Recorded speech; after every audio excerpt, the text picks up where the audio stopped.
Bonjour à tous et bienvenue pour l'épisode numéro 99 du journal de bord. Aujourd'hui, jeudi, ce matin, on a eu 4 heures de maths où pendant tous les 4 heures, en fait, on a corrigé des exercices et on a avancé le cours sur les équations différentielles linéaires. Donc on bosse avec des matrices maintenant. Donc c'est un peu subtil quand même, c'est plus subtil parce que maintenant on voit les choses sous une autre forme.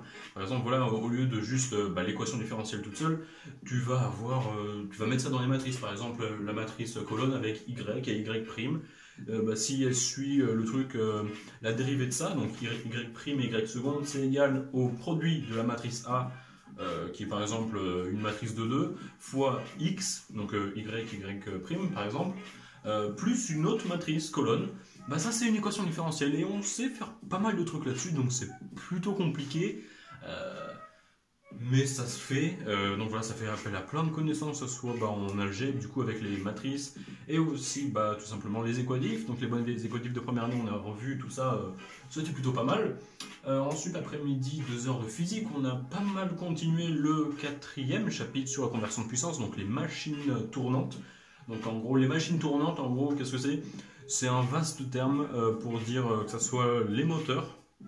Les moteurs sont des machines tournantes. Mais il y a aussi les alternateurs. Donc en fait, tu prends le moteur, tu fais l'effet inverse, et puis c'est un alternateur. Donc tu sais, le moteur ça prend de l'électricité, ça en fait une rotation, donc énergie mécanique. L'alternateur c'est l'inverse. Et donc tout ça c'est la famille des machines tournantes. Du coup c'est bien sympa, on voit plein de trucs.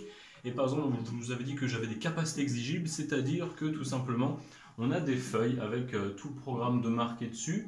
Et ils nous disent, voilà, ça il faudra le connaître, c'est-à-dire il faut connaître, par exemple, je sais pas, ils mettent démonstration de ça, énonciation de théorème, voilà, définition, analyser tout ça.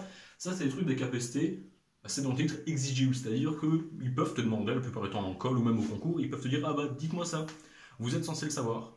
Et en effet, tu es censé le savoir, et du coup, il faut savoir le sortir après. Du coup, d'habitude, on en a, ça dépend, des fois, on en a que 3, donc dans ce cas-là, c'est plutôt court comme chapitre la plupart du temps. Je crois, par exemple, avec les condensateurs, électromagnétisme 3, on a eu genre 6 trucs. Tandis que là, les 4 machines tournantes, il y en a bien plus, bien plus. Il y a une page complète, donc je ne vais pas compter, mais il doit y en avoir une quarantaine. C'est considérable, c'est considérable. Et le 5e chapitre de conversion de puissance, il y en a encore. Il y en a pas, je crois qu'il n'y en a pas plus, mais il y en a dans la même sorte de grandeur, ce qui fait que c'est une quantité colossale. Après ça, je sais pas si ce sera presque fini, mais on n'a pas grand chose encore en physique après. Les maths, donc comme je vous avais dit, les équadifs linéaires, c'est presque fini. Je crois bien qu'il a dit on a presque totalement bouclé le programme. Voilà, donc voilà, c'est à peu près toute la journée. Et puis après l'après-midi, anglais, donc il a donné les corrigés des trucs min-pont, donc le thème plus expression écrite. Alors expression écrite, je suis pas du tout fier de moi parce que j'ai pas eu beaucoup. C'était sur 12. J'ai eu 1,5, c'est extrêmement peu. C'est vraiment dégueulasse en fait. Bon, voilà, je le prends pas trop mal, parce que j'ai pas à me plaindre en fait, c'est ma note. Mais c'est surtout à la fois une erreur de méthode, mais c'est surtout qu'en fait j'avais jamais vu cette erreur, j'avais jamais fait cette erreur, donc je suis content au final de l'avoir fait maintenant, parce que pour moi c'était pas une erreur, donc je préfère la faire là plutôt que la faire au concours. En fait, je vous l'ai dit, l'erreur c'est en gros, si tu prends pas assez de position, si tu restes beaucoup trop dans le vague, si tu dis par exemple, les gens ils font ça, c'est pas bien, puis d'autres c'est oui, c'est méchant, c'est ni vrai ni faux ce que tu dis, mais tu prends pas vraiment position avec des exemples concrets et des trucs concrets, des actes, et moi c'était genre beaucoup trop vague. J'étais là, écoute, je veux dire un truc qui fait du sens, je veux dire des vérités vraies. C'est un pléonasme, c'est fait exprès.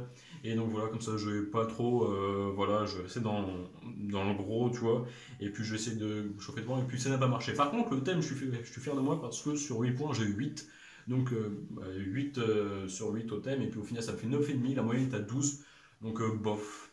Par contre, en revanche, SI, je suis plutôt fier de moi parce que d'habitude j'étais toujours en dessous de la moyenne cette année, et là j'ai réussi à passer un point au-dessus de la moyenne. Donc genre j'ai gagné 2 points à peu près par rapport à notre jet d'habitude. Donc là c'était un DS type central, la moyenne est à 11, j'ai 12, 20, un truc du style.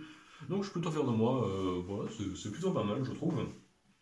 Et puis après, c'est tout, j'ai fini à 17h. Des trucs que j'ai eu, par exemple, il y a 2 jours que je suis allé, ça s'appelle le magasin, mais c'est un truc où il y a à peu près de tout, plein de matériel. Donc, à côté du labo de SI, donc là où on fait les TP de SI. Ils ont du matériel, entre autres pour les TIPE. Donc, j'ai réussi à choper des planches. Oh putain, ça fait tomber. Des planches de bois que je vais pouvoir bosser le bois. On se sent menuisier sur la chaîne des histoires d'un PSI. Oui, je vais apprendre à travailler le bois. En fait, pas du tout, c'est juste, je vais savoir comment. Je vais juste besoin de forme, donc je vais couper tout ça avec une scie sauteuse. Et puis voilà, si ça vous intéresse, dites-moi, je peux peut-être faire des vidéos avec voilà, des petites time-lapse et tout. Je vais vous expliquer exactement les manips que je fais. Ça peut être, je pense, peut-être sympa. Donc dites-moi ce que vous en pensez. Donc voilà les petites planches de bois, on parle du TIPE évidemment. Ça va tomber ça. Non, c'est bon. Et donc voilà, autre chose dont je voulais parler, que j'en ai jamais parlé, qu'est-ce que c'est la règle de tire-bouchon? C'est dans le titre. La règle de tire-bouchon, je pense que certains la connaissent plus que d'autres, surtout si vous avez intégré une école d'ingénieur.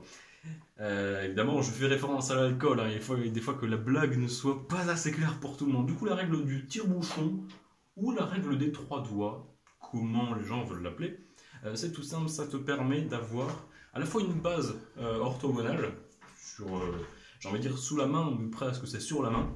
Alors c'est très simple, si tu es droitier, tu prends ta main droite, si tu es gaucher, tu prends ta main droite aussi, comme ça il n'y a pas de jaloux.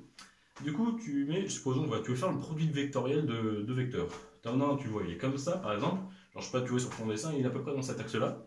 Le deuxième, il est vers toi là, donc tu mets ton doigt là, ça fait un truc comme ça. Et le troisième, il faut qu'il soit orthogonal. Bah, tu sais que le produit vectoriel de ce vecteur-là, celui-là, enfin par celui-là, il sera dans ce sens-là. Et comme tu sais que le produit vectoriel, bah, c'est inverse, suivant, c'est pas du tout, c'est antisymétrique, bah, si tu fais ce vecteur-là fois lui, donc l'autre, donc c'est le même produit vectoriel mais dans l'autre sens, hop, il va être dans l'autre sens. Et donc voilà, ça permet de voir par exemple, ouais, du coup, bah, comme j'ai dit, les produits vectoriels, mais ça peut être utile à plein de choses. Ouais, si tu veux vérifier que tu as bien orienté tes axes, si tu vois que le X est comme ça, le Y il est là, bah, tu sais que le Z il doit être dans ce sens-là et pas dans l'autre. Attention, parce que sinon c'est faux, ta base orthonormale elle est fausse, tout simplement. Donc avec la règle du tire-bouchon, la règle du tire-bouchon, la règle des 3 doigts, ça peut sauver de pas mal de situations.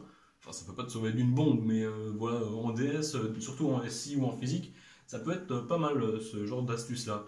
Et puis ça sert par exemple aussi à l'orientation des courants, donc là c'est un peu plus, voilà, on step up un peu plus dans la physique. Et là ici par exemple, tu sais que, je sais pas, tu as une force, tu as un axe là, et tu as une force qui fait comme ça, ou dans ce sens. Enfin, tu sais que tu as ton axe, ta force qui fait là, et tu sais que ça fait entre guillemets un cercle, comme ça, en gros. Si tu dis que la force elle est là, c'est à peu près comme si tu avais la même, tu vois, le moment ça va être le même, suivant que tu sois là ou tout autour. Donc tu dis, ok, la force entre guillemets, elle fait ça. Tu images, hein. Et bien si tu prends ça, encore une fois la main droite, donc là c'est plus la règle des 3 doigts, mais c'est la règle de la main droite, bah, si ça tourne dans ce sens-là, donc quand tu fermes ta main, bah, c'est au niveau du pouce que c'est en haut. Ça c'est tout con en fait. Pareil pour l'orientation des lignes de champ par exemple, si par exemple tu as une surface, par exemple on voit ça en électromagnétisme, tu prends un contour fermé, tu dis voilà il y a un fil qui passe, donc le courant il fait dans ce sens-là, bah, tu es là ok il fait dans ce sens-là, ça ferme, hop, mon pouce il est vers le haut, donc la normale du contour en gros, ce sera vers le haut. Alors que si c'était dans l'autre sens, bah pour que ta main elle se ferme quand elle soit dans le plan, bah, il faut que ça se ferme comme ça. Tu vois, tu fais le tour dans l'autre sens, donc là, et la normale est vers le bas. Donc voilà, des petites astuces pour utiliser son corps en DS pour gagner des points. C'est, je pense, toujours ça de prix. Donc voilà, bah, c'est à peu près tout. Voilà, donc je parle de la règle du tire-bouchon, le tape, la journée d'aujourd'hui. Demain, qu'est-ce qu'on a demain? 2 heures de français, donc elle va rendre les dissertations qu'on a fait il y a combien de temps? Il y a 2 semaines. Et puis on va continuer le cours. Et puis ensuite en physique, 2 heures de cours. Donc bah, continuer l'électro... Non, pas plus l'électromagnétisme, du coup, conversion de puissance, chapitre 4. Il a dit que là, le gros qu'on a fait aujourd'hui, c'était vraiment le plus compliqué et abstrait. Donc là, on va faire des trucs plus calculatoires. Donc c'est plus accessible, même si c'est quand même un bon pâté de connaissances à acquérir et à ingérer. Donc c'est plutôt pas mal fat pour l'esprit et le cerveau en général. Et puis l'après-midi, de 14 à 18, 4 heures de test de maths. Donc on ne sait pas quel type ça va être. Il y a un type CCP et un type on ne sait pas. Donc ça peut être un central ou X. La plupart du temps c'est ça. La plupart du temps c'est plus un central qu'autre chose.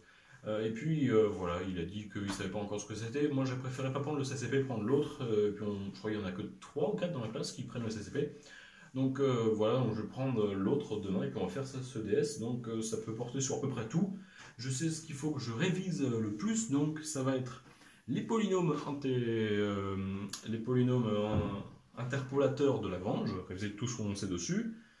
Euh, tout ce qui est espace euclidien, tout ce qui est les matrices orthogonales, et évidemment les je sais faire. Ça, je pense que c'est la base, et puis aussi c'est tout ce qui est série entière, série de fonctions, suite de fonctions, tout ça. Tu connais voilà les intégrales dépendant d'un paramètre. Ça, je pense que tout ça, ça peut tomber. T'as l'impression que je t'ai énoncé tout le programme, t'es là, ouais, bah, tu vas avoir des S de maths, en gros, t'as discuté tout ce qui est en maths. Non, ça paraît beaucoup, mais c'est une petite partie du programme. Enfin, peut-être pas une petite partie, mais ouais, c'est peut-être un tiers du programme. Donc, même un tiers, c'est plutôt fat à réviser. C'est pour ça qu'il faut pas s'y prendre au dernier moment pour la révision. Et puis, voilà. Et puis sur ce, c'est tout. Voilà, épisode 99. Demain, c'est l'épisode 100. Demain, ça va être un épisode, je pense. On parle de ce qui s'est passé sur la chaîne, comme je vous avais dit l'autre jour là. Donc voilà, ça va être un peu un épisode bilan de la chaîne. Qu'est-ce qui s'est passé? Qu'est-ce qui va se passer? Qu'est-ce que j'ai ressenti? Qu'est-ce que je ressens? Qu'est-ce que je vais ressentir? Parce que je sais pas, mais tu vois, entre guillemets, un épisode bilan, parce que voilà, épisode 100, faut bien fêter ça. Et puis sur un petit fond de motivation pour les concours, les écrits qu'il faut passer maintenant, voilà, je vous spoil un peu, ça va être l'épisode motivation, l'épisode 100, qui risque de sortir samedi dans la journée. J'ai pas encore tourné, mais voilà, je pense qu'il va sortir là. Sur ce, je vous laisse, je vous dis à la prochaine, à plus.